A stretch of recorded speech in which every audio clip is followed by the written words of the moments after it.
Assalamualaikum warahmatullahi wabarakatuh.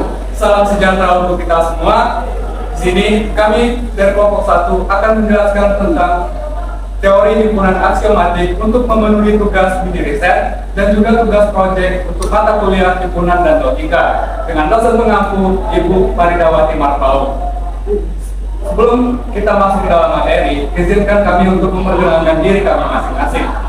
Dengan saya, Kesina Amanda Surati sebagai pemateri pertama. Saya Ulia Kusuma Putri sebagai pemateri kedua. Saya Indriati Septianinka sebagai pemateri ketiga. Saya Angga Tamara sebagai pemateri keempat. Saya Hidayah Lazizaan sebagai pemateri kelima. Saya Radio Wisudyanto sebagai pemateri keenam. Yuk langsung saja nonton videonya. Oke, baiklah teman-teman sekalian. Di sini kami akan menjelaskan tentang teori himpunan aksiomatik, di mana pengantar teori himpunan aksiomatik yang akan kami bahas yaitu pendahuluan, isi materi, latihan soal beserta pembahasan, dan yang terakhir adalah daftar pustaka. Nah, kita semua sudah tahu nih kalau matematika itu adalah ilmu yang sangat luas, dan salah satunya yang saat ini akan kita bahas sama-sama yaitu adalah teori himpunan aksiomatik. Tidak dapat disangkal bahwa salah satu komponen penting dalam matematika modern adalah teori himpunan. Semua struktur dalam matematika pada dasarnya adalah suatu himpunan, misalnya struktur himpunan semua bilangan real. Teori himpunan dirintis dan dikembangkan oleh matematikawan Jerman yaitu Georgia Cantor dari tahun 1845 sampai 1918 menjelang akhir abad ke-19. Cantor mendefinisikan himpunan set sebagai koleksi objek-objek dari pikiran yang tertentu dan terbedakan satu sama lain dan yang dipandang sebagai satu kesatuan. Teori himpunan selanjutnya berkembang dengan pesat dan berfungsi sebagai landasan dan bahasa matematika. Nah, pada awal pengembangan teori himpunan, Cantor tidak bekerja dengan aksioma secara eksplisit. Namun, analisis menunjukkan bahwa hampir semua dari teorema yang dibuktikan dapat diturunkan dari 3 aksioma. Yang pertama, aksioma ekstensionalitas menggunakan perluasan untuk himpunan, yang menegaskan bahwa 2 himpunan adalah identik jika mereka memiliki anggota yang sama. Yang kedua, aksioma abstraksi, yang menyatakan diberi sifat apapun, ada satu himpunan yang anggotanya hanya entitas yang memiliki sifat yang diberikan itu. Dan yang ketiga, aksioma pilihan. Adapun rumusan masalah yang akan kami bahas, yaitu apa itu teori himpunan aksiomatik seperti yang sudah dijelaskan sebelumnya, dan bagaimana bentuk penyajian serta pembahasannya. Dan tujuan kami menjelaskan materi ini, yang pertama untuk mengetahui bagaimana teori himpunan aksiomatik, dan yang kedua untuk mengetahui bagaimana bentuk himpunan dan penyajian serta operasi penyelesaiannya. Adapun peta konsep dari materi yang kami jelaskan yaitu adalah pengertian, penyajian, penulisan, dan operasi dari himpunan aksiomatik. Nah, kunci pembahasan yang perlu kita ketahui yaitu ada himpunan, kemudian ada aksioma, dan ada aksiomatik, di mana himpunan itu merupakan kumpulan dari objek yang terdefinisikan, sedangkan aksioma adalah pernyataan dasar yang dianggap benar tanpa perlu dibuktikan. Dan yang terakhir ada aksiomatik, yaitu pendekatan atau metode yang digunakan untuk membangun suatu sistem atau teori dengan menggunakan aksioma sebagai dasar. Nah, selanjutnya akan dijelaskan bagaimana bentuk notasi himpunan, bentuk penyajian himpunan, bentuk diagram Venn, bagaimana bentuk keanggotaan himpunan, bagaimana himpunan kosong itu, bagaimana bentuk himpunan semesta, bagaimana bentuk himpunan sama, bagaimana bentuk himpunan lepas, himpunan ekuivalen, dan bagaimana bentuk komplement, dan yang terakhir, bagaimana bentuk operasi himpunan. Dan ini semua akan dijelaskan ataupun akan dilanjutkan oleh teman saya. Notasi himpunan. Notasi himpunan secara umum dinyatakan dengan huruf besar, sementara itu Untuk anggota himpunan biasanya menggunakan huruf kecil. Suatu himpunan dapat dinyatakan dengan simbol kurung kurawal. Untuk menyatakan anggota suatu himpunan digunakan lambang seperti ini. Ini dibacanya anggota. Sedangkan untuk menyatakan bukan anggota suatu himpunan digunakan lambang seperti ini. Bacanya bukan anggota. Jumlah elemen di dalam A dinyatakan dengan notasi A dengan NA atau kardinalitas A. Contoh, diketahui himpunan A adalah 1, 2, 3, dan 4. Himpunan R ada AB, kemudian himpunan ABC, dan juga ada himpunan AC. Himpunan K adalah himpunan kosong. Maka, notasi A sama dengan notasi R. Ini sama dengan 4. Kenapa? Karena himpunan A dan B ini udah 2 anggota. Kemudian himpunan ABC ini 1 anggota.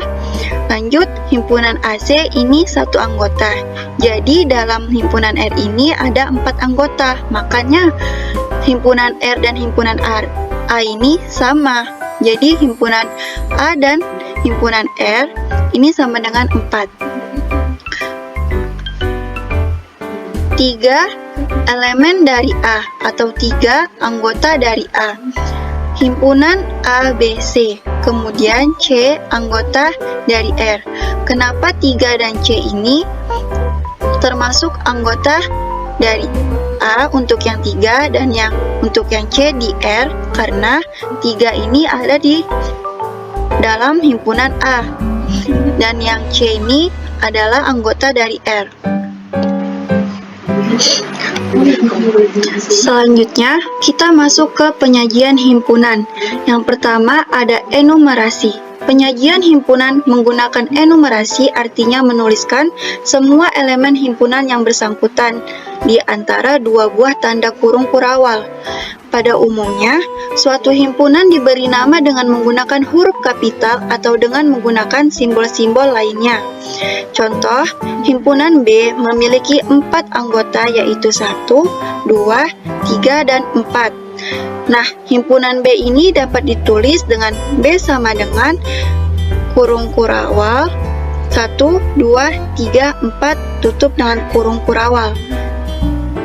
Ini menyatakan bahwa himpunan dari B adalah 1, 2, 3, dan 4. Kedua, simbol-simbol baku. Dalam matematika, terdapat beberapa simbol-simbol baku atau umum digunakan dari sebuah himpunan bilangan. Terdapat perbedaan istilah atau simbol di antara di Indonesia dengan internasional. Hal tersebut disebabkan karena penggunaan bahasa yang berbeda. Simbol dari himpunan semesta yang biasa digunakan adalah S atau U. Untuk lambang dari himpunan bilangan positif ini menggunakan P besar. Lambang N besar ini adalah himpunan bilangan alami atau bilangan natural. Z besar adalah himpunan bilangan bulat. Q besar adalah himpunan bilangan rasional. Dan R besar adalah himpunan bilangan real. C besar adalah himpunan bilangan kompleks.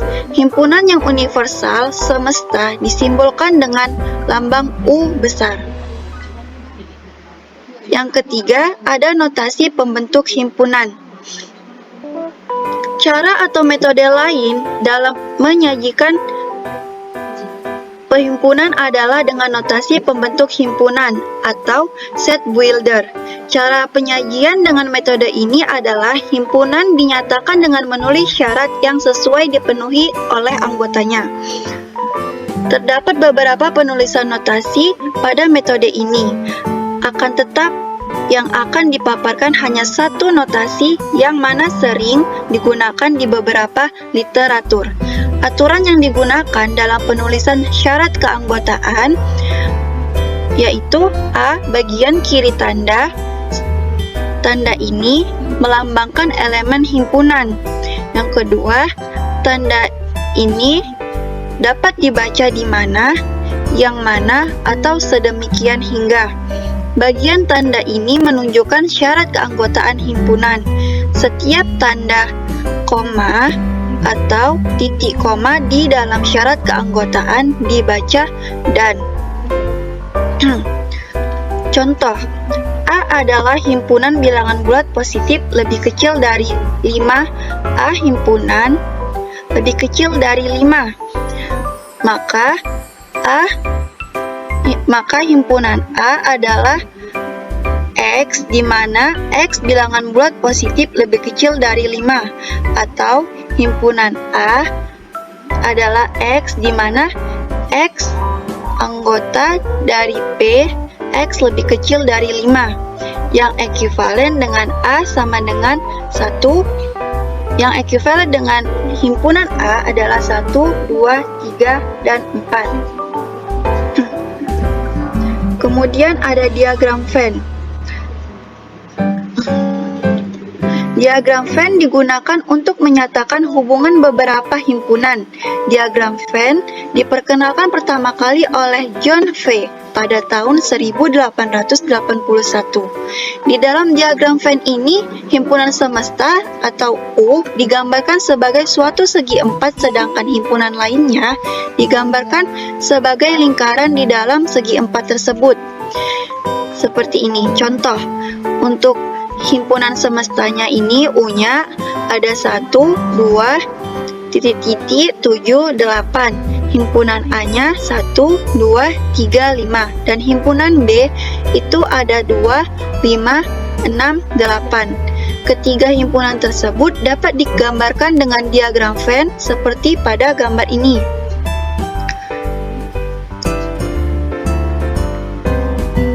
Next, keanggotaan. Keanggotaan suatu himpunan dilambangkan dengan elemen yang dapat dibaca dengan anggota dari atau elemen dari. X, elemen dari A, menyatakan bahwa X merupakan anggota dari himpunan A. X bukan elemen atau bukan anggota dari A.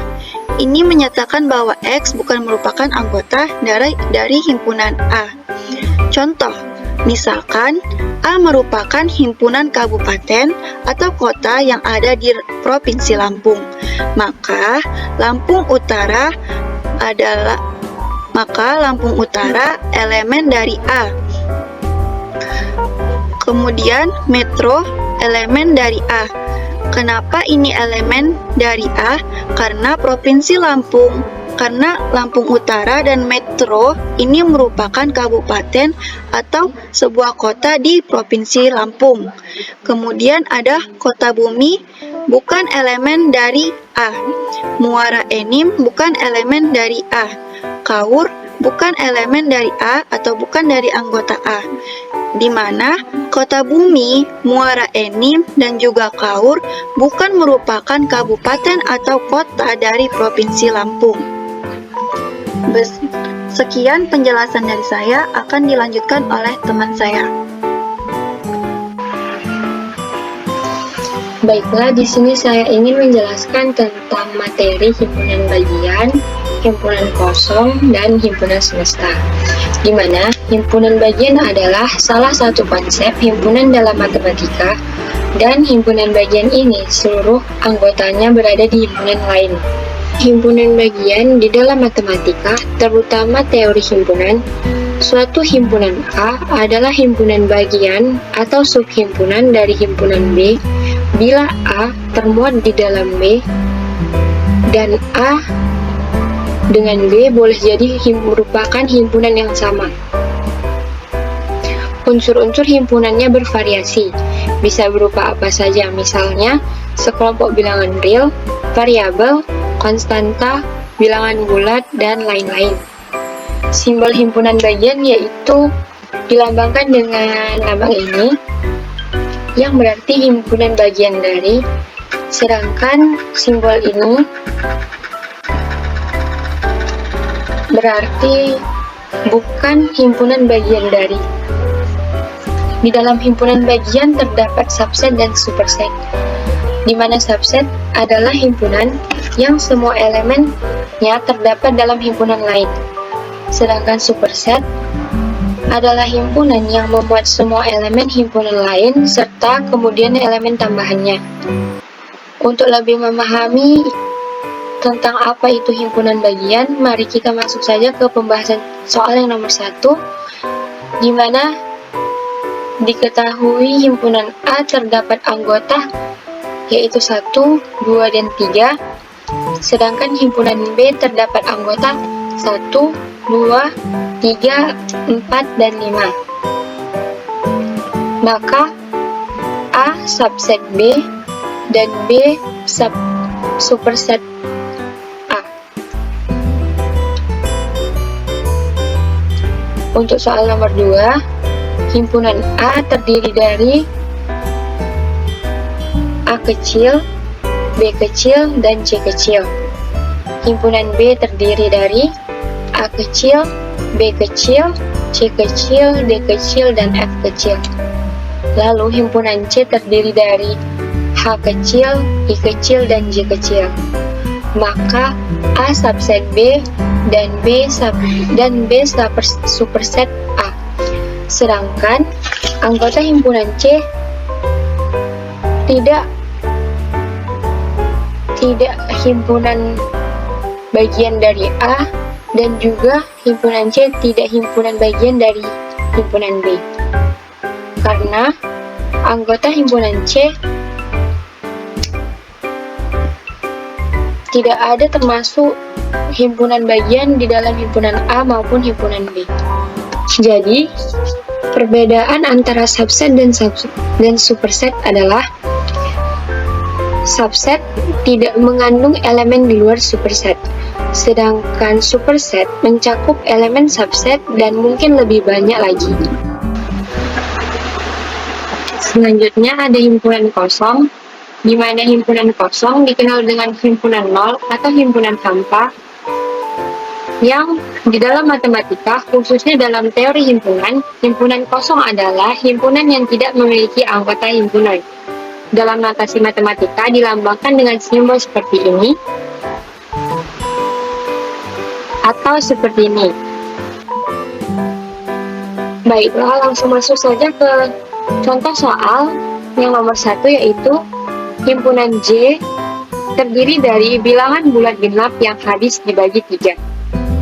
Maka J adalah himpunan kosong, karena tidak ada bilangan bulat genap yang habis dibagi oleh 3. Soal nomor 2 yaitu himpunan A terdiri dari orang Indonesia yang pernah ke bulan. Maka A sama dengan himpunan kosong, karena belum pernah ada orang Indonesia yang pernah pergi ke bulan. Selanjutnya ada himpunan semesta yang didefinisikan sebagai suatu himpunan yang berisikan semua anggota atau objek yang sedang menjadi pembahasan atau dibicarakan. Himpunan semesta disebut juga sebagai himpunan universal dan dinotasikan dengan simbol S. Kita masuk ke contoh soalnya, di mana himpunan A terdiri dari anjing, kelinci, kucing yang merupakan hewan-hewan yang bisa dipelihara. Sedangkan himpunan B adalah anggotanya yaitu hiu, paus, dan lumba-lumba yang merupakan hewan-hewan yang hidup di air. Sedangkan himpunan C yang beranggotakan elang, merpati, dan burung beo, di mana himpunan C adalah hewan yang bisa terbang. Maka himpunan semestanya dapat ditulis sebagai S sama dengan nama-nama hewan. Karena dari himpunan A sampai dengan himpunan C, walaupun berbeda-beda tempat hidup atau spesifikasinya, tetapi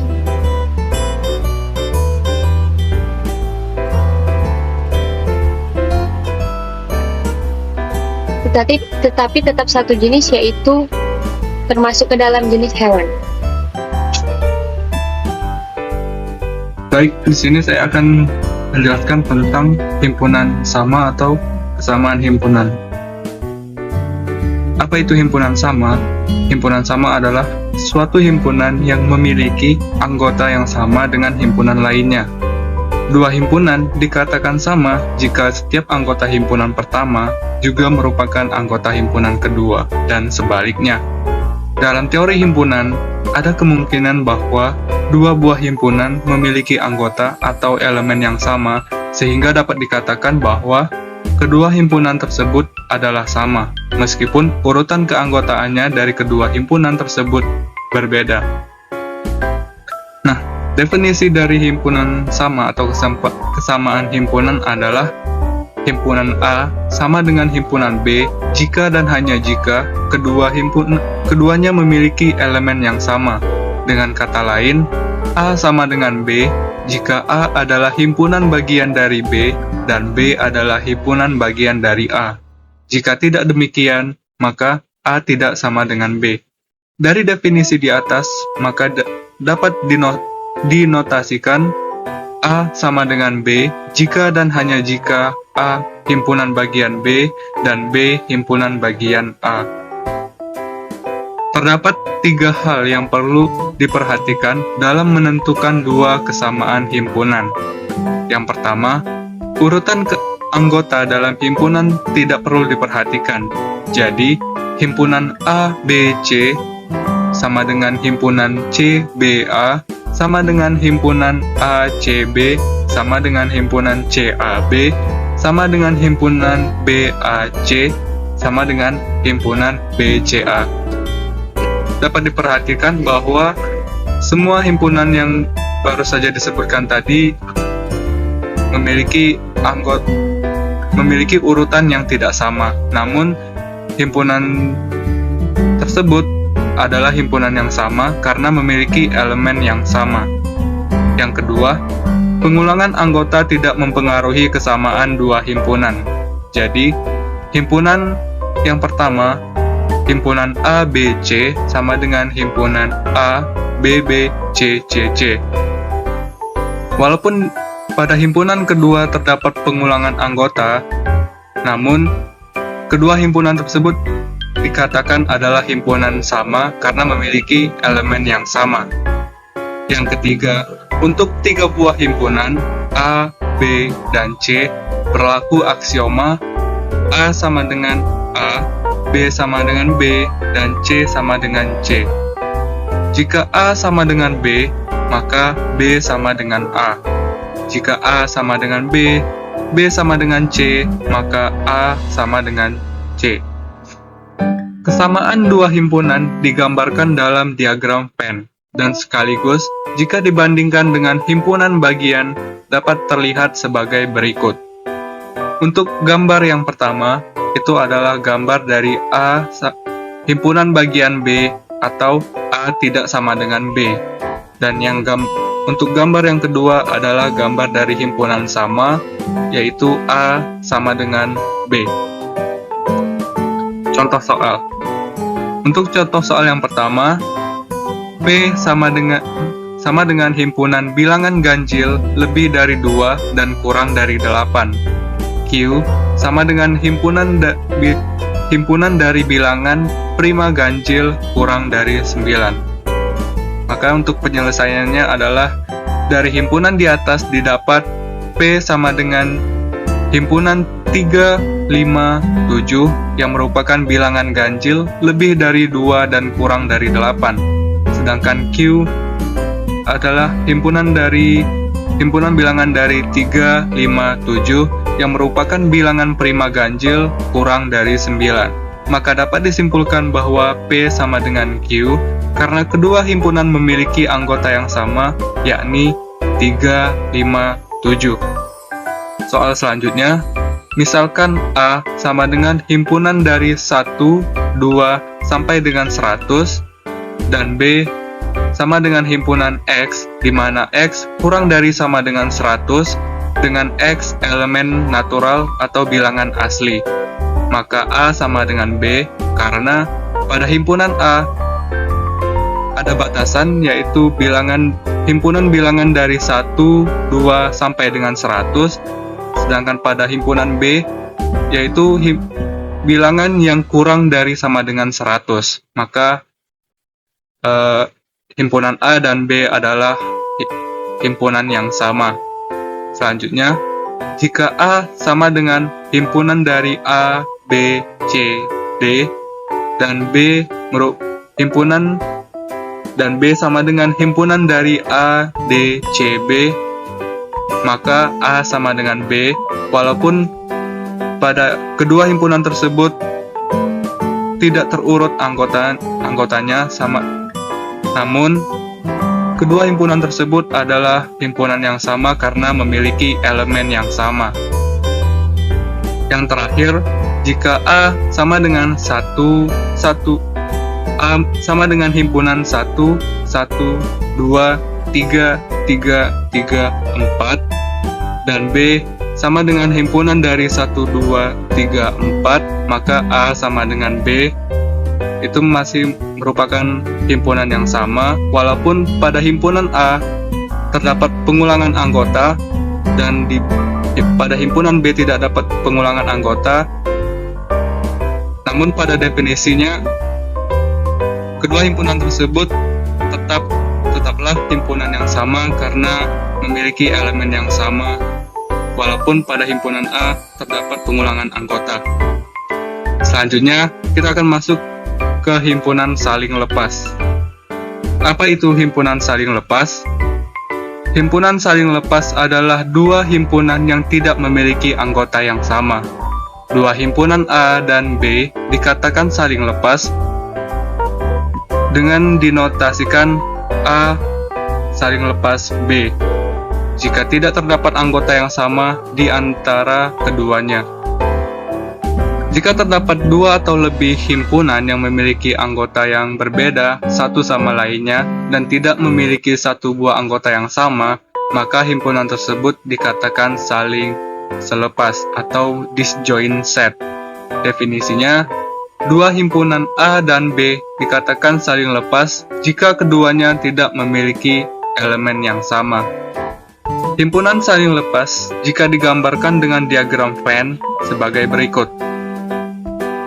Bisa kita lihat pada diagram Venn tersebut merupakan hasil dari himpunan saling lepas yang digambarkan dengan diagram Venn. Selanjutnya, contoh soal nomor 1. Jika A sama dengan himpunan dari X, di mana X kurang dari sama dengan 10 dan X elemen prima, dan B sama dengan himpunan X, di mana X lebih dari 10 dengan X elemen prima, maka A saling lepas B karena terdapat perbedaan elemen dari kedua himpunan tersebut. Nomor 2, R sama dengan A, B, C, D, dan S adalah himpunan dari 2, 4, 6, 8. Maka dapat disimpulkan R dan S adalah himpunan lepas. Kemudian yang nomor 3, jika A sama dengan himpunan X, di mana X elemen prima dan X kurang dari 8, dan untuk himpunan B sama dengan himpunan 10, 20, 30, dan seterusnya, maka A adalah himpunan lepas. Karena sama seperti soal-soal sebelumnya, himpunan A dan B tidak memiliki elemen yang sama pada kedua himpunan tersebut. Sekian dari saya, terima kasih. Nah, selanjutnya kita masuk ke materi himpunan ekivalen, di mana himpunan ekivalen dapat dikatakan ekivalen apabila himpunan-himpunan tersebut memiliki banyak anggota yang sama. Nah, sebelum kita masuk ke contoh soal, ada baiknya kita harus terlebih dahulu tahu apa itu ekivalen. Jadi, ekivalen adalah konsep dalam matematika yang menggambarkan hubungan kesetaraan antara dua entitas atau pernyataan yang memiliki memiliki sifat-sifat yang serupa ataupun bisa dikatakan sama. Dalam konteks ini, ekuivalen berarti bahwa kedua entitas atau pernyataan tersebut dapat dianggap setara atau memiliki arti yang sama. Ekuivalen adalah konsep yang secara formal, jika A dan B adalah dua entitas matematika, maka A ekuivalen B berarti A dan B ekuivalen. Untuk dapat dikatakan ekuivalen, dua juga dipahami bahwa ekuivalen adalah konsep yang sering digunakan dalam berbagai cabang matematika, termasuk aljabar, logika, analisis, dan teori himpunan. Nah, selanjutnya kita masuk pada contohnya. Contoh himpunan ekuivalen. Misalnya kita memiliki K yang memiliki anggota 2, 4, 6, dan juga 8, sedangkan L memiliki anggota P, Q, dan juga R, dan juga S. Maka NK sama dengan 4, dan NL sama dengan 4, jadi NK dan NL yaitu 4. Sehingga K dan L dikatakan himpunan yang ekuivalen karena memiliki jumlah anggota yang sama. Selanjutnya, kita masuk pada penerapan ekuivalen dalam matematika. Yang pertama, kita memiliki pembuktian matematika, di mana ekuivalen sering digunakan dalam membuktikan matematika yang menyederhanakan pernyataan dan memperjelas argumen. Misalnya, jika kita ingin membuktikan dua pernyataan matematika A dan B, kita dapat membuktikan A ekuivalen B sebagai gantinya. Ini memungkinkan satu pernyataan dengan yang lain yang ekuivalen dengannya, dan dengan demikian memperoleh kesimpulan yang sama. Kedua, teori himpunan. Konsep ekuivalen penting dalam teori himpunan untuk membagi himpunan menjadi kelas ekuivalen berdasarkan kesamaan sifat tertentu. Misalnya, dalam teori himpunan, kita menggunakan konsep relasi ekuivalen untuk membagi himpunan menjadi kelas-kelas ekuivalen berdasarkan kesamaan sifat tertentu.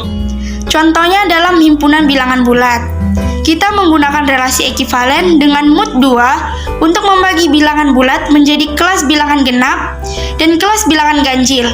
Yang ketiga, kita memiliki analisis real, di mana dua fungsi, misal kita memiliki R dan juga G, dikatakan ekuivalen hampir di mana saja jika mereka memiliki nilai yang sama di sebagian besar titik dalam domain mereka. Dalam analisis real tersebut, dua rangkaian angka real dikatakan ekuivalen dalam hal batas yang sama ketika variabel mendekati titik yang sama pula. Yang keempat, kita memiliki teori bilangan. Dua bilangan bulat dikatakan ekuivalen modulo N jika mereka memiliki sisa yang sama ketika dibagi dengan N. Dalam teori bilangan, bilangan-bilangan prima P dikatakan ekuivalen modulo 4 jika P dan juga Q memiliki sisa yang sama ketika dibagi dengan 4. Yang kelima, dalam teori graf. Dalam teori graf, dua graf disebut ekuivalen jika ada suatu bijeksi antara simpul-simpul mereka yang menjaga hubungan tetangga. Dua pohon dengan simpul yang berbeda dikatakan ekuivalen jika mereka memiliki struktur pohon yang sama ketika simpul akar diganti dengan simpul lain yang setara. Yang keenam, dalam aljabar linier. Dalam aljabar linier, dua transformasi linier dikatakan ekuivalen jika mereka memiliki matriks representatif yang sama dalam basis yang sama. Nah, selanjutnya, masih banyak lagi penerapan ekuivalen dalam matematika. Gabungan union. Notasi A gabungan B. Deskripsi himpunan yang semua di elemen A dan B atau kedua-duanya. Contoh, anggota himpunan A 1, 2, dan 3. B, anggota himpunan ada 4 dan 5. Maka A gabungan B sama dengan anggota himpunan ada 1, 2, 3, 4, dan 5, di mana gabungan elemen A dan B itu digabungkan. 2 ada komplement. Komplement himpunan A, lambangnya ada A aksen, adalah suatu himpunan semesta yang bukan anggota A. Misalkan U anggota himpunan ada 1, 2, 3, 9. Jika A sama dengan 1379, maka A sama dengan anggota himpunan ada 2, 4, 5, 6, dan 8, di mana 2, 4, 5, 6, dan 8 tidak ada di anggota himpunan himpunan A 1379. Jika A untuk setiap X adalah di mana X elemen P X lebih besar dari 5, maka A sama dengan anggota himpunan ada 2,3. Yang ketiga ada selisih, difference. Notasi A selisih B. Deskripsinya, himpunan semua elemen yang ada di A tetapi tidak ada di B. Contoh soal, anggota himpunan A ada 1, 2, dan 3, dan anggota elemen B adalah himpunan 3, 4, dan 5. Maka A selisih B adalah 1 dan 2, di mana 1 dan 2 ada di elemen A. Kenapa tiganya tidak ikut meskipun ada di anggota elemen B? Karena mereka sama. Dan 4 dan 5 yang tidak ikut di anggota elemen B karena dia tidak di elemen A. Yang keempat ada irisan. Irisan atau intersection, notasinya A irisan B. Deskripsi, himpunan semua elemen yang ada di himpunan A dan B. Contoh, anggota himpunan A ada 1, 2, dan 3, dan B anggota himpunan ada 3, 4, dan 5. Maka A irisan B adalah 3, di mana anggota elemen A dan B mempunyai angka yang sama, yaitu 3. Baik, dan yang kelima ada beda setangkup. Jika A dan B adalah himpunan, maka beda setangkup dari A dan B adalah suatu himpunan yang anggotanya ada pada A atau B, tetapi tidak pada keduanya. Dari definisi di atas dapat dinotasikan A eksklusif OR B sama dengan A gabungan B dikurang A irisan B, atau A eksklusif B sama dengan A selisih B gabungan B selisih A. Jika A sama dengan anggota himpunan 1, 2, 3, 7, dan anggota himpunan A ada 2, 4, 6, 8, dan 10, maka A eksklusif OR B sama dengan 1, 3, 5, 7, 8, 10, dan B eksklusif OR A sama dengan anggota himpunan ada 1, 3, 5, 7, 8, dan 10. Dalam beda setangkup, maka akan terpenuhi hukum-hukum sebagai berikut. Hukum yang pertama ada A eksklusif B sama dengan B eksklusif OR A, hukum komutatif di sini. Dan yang kedua ada B, A eksklusif OR B eksklusif OR C sama dengan A eksklusif OR dikali B eksklusif OR C, hukum asosiatif. Dan yang keenam adalah perkalian Kartesian. Kartesian produk. Jika A dan B adalah himpunan, maka perkalian Kartesian dari A dan B adalah himpunan yang anggotanya adalah pasangan berurutan atau dalam kurung ordered pairs yang terbentuk dari komponen pertama, yaitu dari himpunan A, dan komponen kedua yaitu dari himpunan B. Dari definisi di atas dapat dinotasikan A dikali B sama dengan X dikali Y untuk setiap X elemen A dan Y elemen B. Contoh, jika A anggota himpunan ada 1, 2, dan 3, dan B anggota himpunan 2 dan 4, maka A kali B adalah anggota himpunan 1, 2, 1, 4, 2, dan 2, 2, dan 4, 3, dan 2, 3, dan 4. Misal D sama dengan X untuk setiap X elemen real adalah bilangan real, dan Y untuk setiap Y adalah bilangan real, maka D, X, E dalam himpunan semua titik pada bidang data, artinya semua pasangan berurutan pada bidang data. Baiklah, sekian materi dari kelompok kami. Semoga apa yang kami sampaikan dapat bermanfaat bagi kita semua.